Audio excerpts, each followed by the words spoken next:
So in this video, Spencer and I discuss credit card strategies for two specific situations. The first one we discuss is the best travel credit card for someone who travels mostly by car and wants to do a domestic flight once a year moving forward. And the next situation we cover is discussing what card would be the best paired with the Amex Platinum card for someone who plans to travel a lot more, and what would be a better option in that scenario, the Chase Sapphire Preferred or the Chase Sapphire Reserve. So I hope you enjoy our discussion of these two specific scenarios, and definitely make sure to comment down below if you agree or disagree. And with that being said, let's jump right in. So we'll go on to the next question here, which is from Catch631. And so Catch asks, what travel credit card would you each recommend for a person who travels mostly by car in the Midwest? Home airport doesn't have any lounges, but is looking to start taking a domestic flight trip, like a week-long trip, once a year moving forward. Would it be better to go with a Sapphire, a Venture, Platinum, etc., to use points or miles for the once-a-year flight, or to look at a hotel card to use for staying on more of the trips? Love both your channels. You both have really helped build my setup. Thanks. Okay, so it looks like it's again another two-pronged question here. What kind of travel card would be the best to recommend for him? The one travel card, and then what type of travel card would that be? What brand would you choose it from? And would you use it for the flight or the hotel or both? My whole answer really revolves around like the fact that like you need to set your expectations here. It sounds like you're not somebody that's ever going to get value from any kind of like airport lounge access, at least in your home airport. Maybe you could whenever you're flying somewhere else. But if you're traveling mostly by car, then you really don't need any special airport perks or any flight perks. So that's why I have like the Amex Platinum and Sapphire Reserve X'd out here, which is not to say that you couldn't get these. But to me, like those cards, you really lower the effective annual fee by the access that they give you to special, like airport lounge access and stuff like that. And for you, if you're mainly traveling by car and staying in hotels along the way, it would make more sense to me to get a hotel credit card that you could maybe you do like the Hilton brand. So you're like, okay, I'll get the Aspire. I always have really great status with them. I always have free night certificates I can kind of use here and there instead of getting like a transferable currency credit card. But then again, I guess going through my questions here that I thought of earlier is like, for one, I would ask you like what kind of cards you already have, because, say you're somebody that already has, again, multiple Chase Freedom cards, and you want access to like specific hotels or just better access through their portal, you probably want a Sapphire card to help you with that. But if you're not any of those, you just have cashback cards, and it's like, okay, maybe I'll just get a hotel card and leave it for my travels. And then that brings up the question, like, what airline or hotel do you like? Because then you'd want to get a card specifically with those and just kind of maybe funnel your spend through that to help you with status, stay at the same kind of properties to help you with status, get a card that already gives you high status, and just kind of like, that's probably my approach if I was only like road tripping. And you're really left with like Marriott or Hilton probably, because those are like the largest footprints, around the US. In my experience, Stan, maybe, I don't know about Hilton, but I know Marriott's like the biggest. So to me, again, we keep talking about Marriott and I don't want to keep answering it the same way, but it's like, to me, I would probably start with the Boundless and see how I liked it and see if I wanted to move up, or maybe just jump straight to the Brilliant instead if you really liked them. So yeah, I think that's a pretty good answer in terms of like what to look for. You definitely want to know what your expectations are, and then also figure out what hotel you like, if that's the way you want to go. I have a similar approach to that. It's really about goals, right? And so you have a lot of trips by car. We'll get to that in a moment, but it's also that one trip a year you get. So you want to ask a few questions first. You want to say, where do you want to go? So what the location is, and you can figure out what hotels are there, or can you get there by airplane? And if so, what airline? How are you going to get there, by car, by plane, etc.? And then where are you going to stay, right? And so it's going to be a Hilton, Marriott, IHG, Choice, any of those types of brands. Where would you decide you're going to stay? And so I want to just highlight this here, because New again actually said, easy Wells Fargo autograph journey for that person. And I agree. I think that the autograph journey is actually built for this person, because it is a mid-tier travel card that has a flexible 5X hotel and 4X airline category. It also has that easy credit, like he said, flight credit, to deal with that, right? And so you have an effective annual fee of $45, which is very good. And that way you can actually trial out and see if that type of spending would work for you for if you want to enter the travel credit card space, have some access to transfer partners to get that a spin, see how that goes. They're not the best transfer partners, but there's choice. And so if you want to stay at Choice Hotels, that is certainly an option. And you're getting 5x back on your hotel stays for that with a pretty good transfer ratio when you look at Choice Hotels. So that's something I think that'd be worth looking into. The one thing about that though is that there is no gas category on the Autograph journey. And so because you travel so much by car, you want to have a good gas card, which is why I put the Wells Fargo Autograph card on there as well, because that is an option to have a good gas multiplier to get at least some cash back onto your system. But also you want to have, if you get the Autograph card, you also have transfer partners as well to transfer those points to. So you have that option. I do also want to mention the hotel card too, because like you mentioned, status is important. And if you want to stay at certain hotels, it would be helpful to have that kind of card.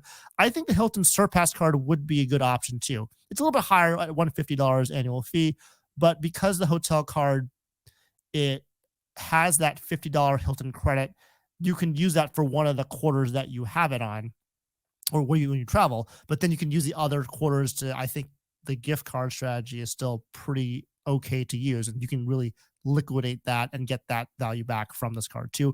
At the same time, getting Hilton Gold status. And I think Hilton Gold status is very underrated because they give you a daily breakfast credit for 2 people at pretty much a lot of their like mid-tier to higher end properties.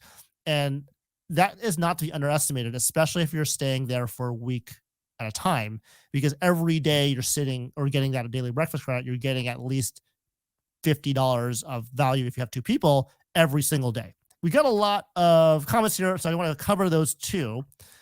We have Mr.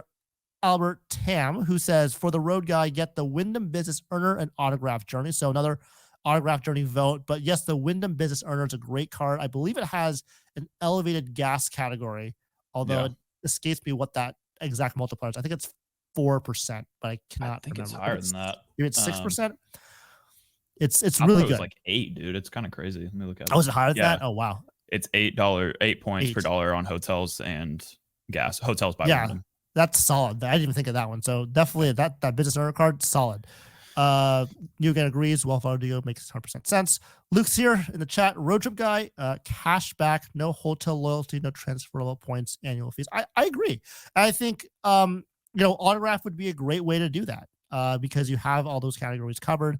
Of course, if you get the 5%, I know Luke's big on 5% only. And so if you get a 5%, like a city custom cash, if you spend that little in a billing period, or if there's some other 5% option to do that, that's certainly a reasonable thing to do too.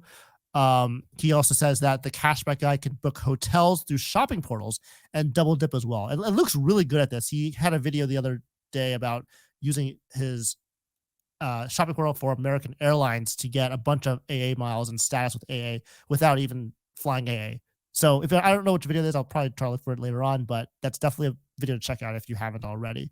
Your approach, I think, is really good too when it comes to like the just getting a general travel kind of credit card. I think what could be done is like a little bit of a mix of both. Like you start with this like cashback approach where you're like, okay, let me figure out what hotels I like. And then maybe if you're like, I do want to pledge loyalty, I choose a specific brand and then get a hotel card with them. Because like the one problem with like a Journey or like even a CSP or any of those kind of general travel credit cards is, again, you only have access to certain hotels. So it's like, okay, if you have the Journey and you don't like Choice, well, then your points are really not going to help you a ton, maybe with that flight every year, something like that. But so like, that's why I like having the optionality to be like, okay, let's first figure out what I like and then kind of commit to maybe one if you want status. But that, like Luke is talking about, that kind of like free agent strategy, especially as like a road warrior, is very valuable. So yeah.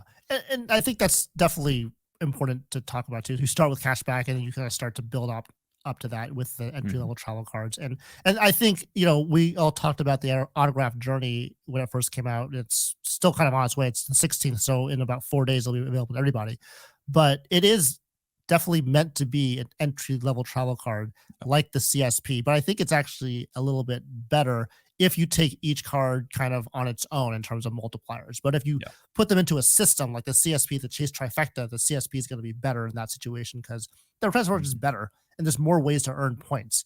But that's what's so exciting is that we're getting a lot of choices now from different issuers.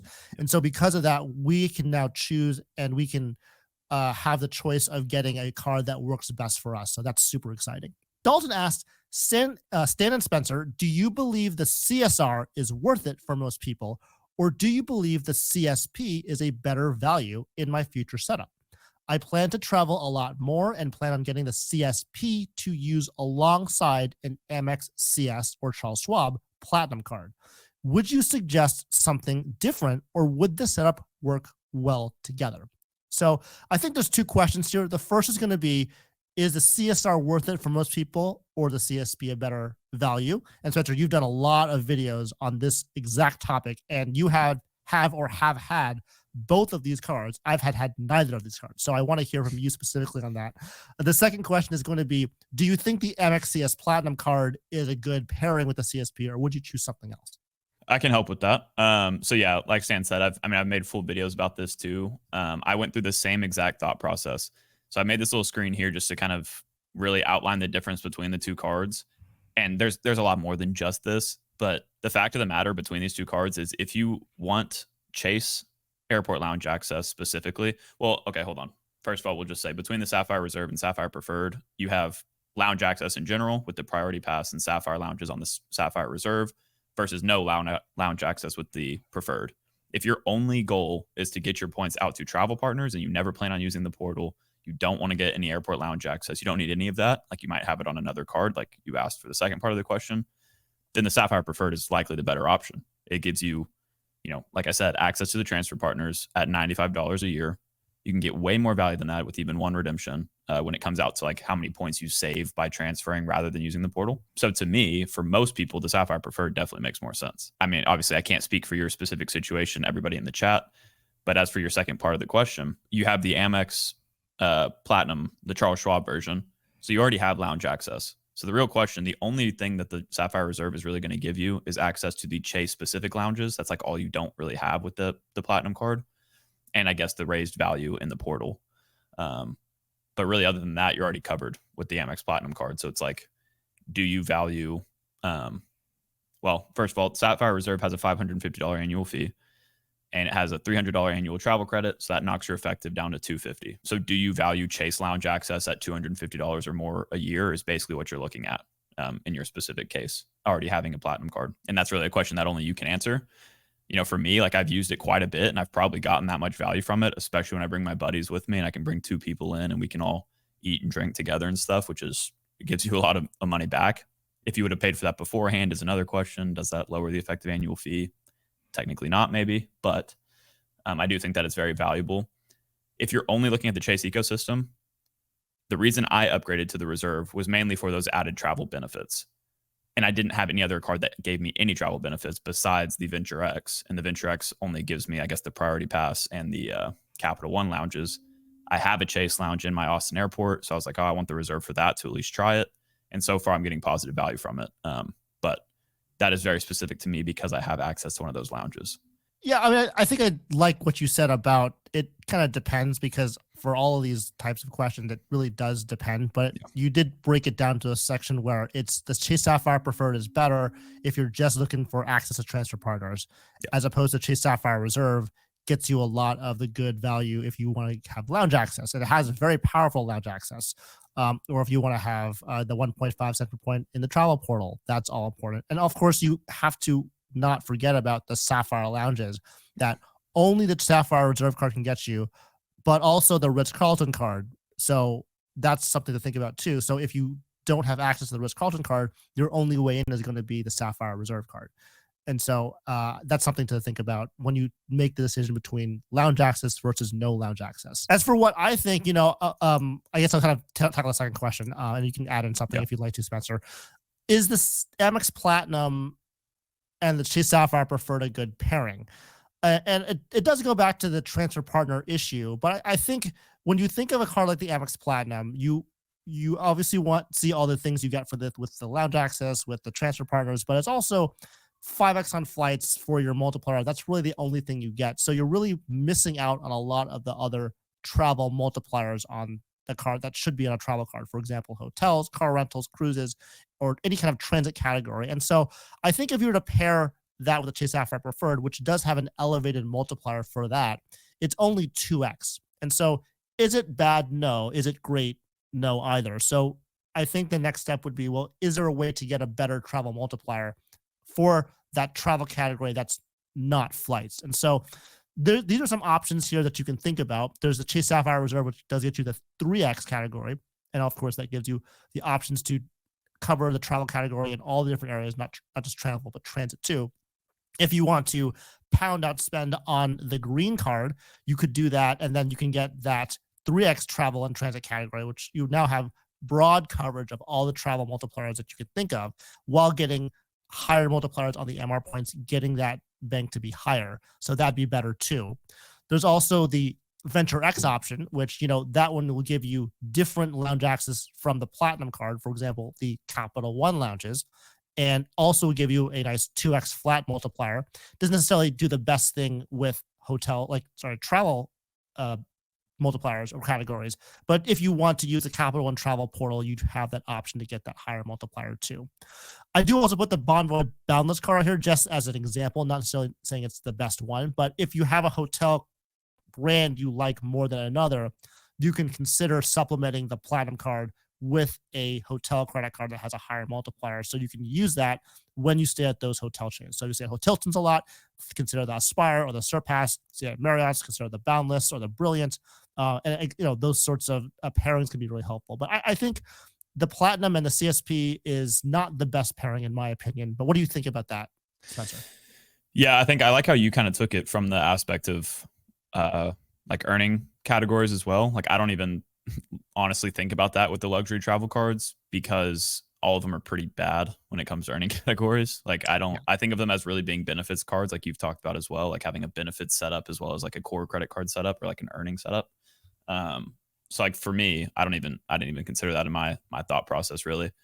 But yeah, I don't think you need to have, for example, the Amex Platinum and the CSP. I think you get the CSP if you have other Chase cards that you need to get points, out to their partners. That's like the main reason to get it. I wouldn't like get it to spend on and then try to use those points. Like it's mainly there for the transferability from your other Chase credit cards that you probably got earlier on. So that's kind of how I think about it. But I do think that like a luxury travel credit card in combination with another benefits style credit card, like a hotel card, is usually the best approach. If you were to do that, what would you do if you had an Amex Platinum card, which I don't think you do yet? No. But if you did, what would you pair it with in your situation? Yeah, getting into like the hotel conversation, I personally don't think I'll ever be like a Hilton loyalist. So I wouldn't pair it with like the Hilton cards. And I say that because I don't think that Hilton's status is quite as highly like valued because everybody can get it basically. Like you can get the highest status with the Aspire. So it's kind of like watered down, everybody has it. So it's not worth that much. So I would probably, and right now my plan is to kind of go down that Marriott route, like we've talked about, Stam. So I would probably pair it with like the Boundless and then product change it up to the Ritz-Carlton, which honestly, I didn't even know until you just said that the Ritz-Carlton gave you access to the Sapphire lounges. I don't know if it does in my airport because mine's like a Sapphire Terrace. I was trying to look it up, but it does not. Okay. See that. So that's the ticket. But I was thinking like maybe I could just downgrade the Sapphire Reserve after this, but that's the issue there. But yeah, I think going like with the Platinum and the hotel that you like for me is going to be Marriott right now is probably the best approach. Yeah, I think that's definitely reasonable. I probably would do something around the same thing. Yeah. I think for me, if I were to pair it, it would be either with the Brilliant or if I wanted to go flexible point currency, I would probably go with something like Chase Sapphire Reserve.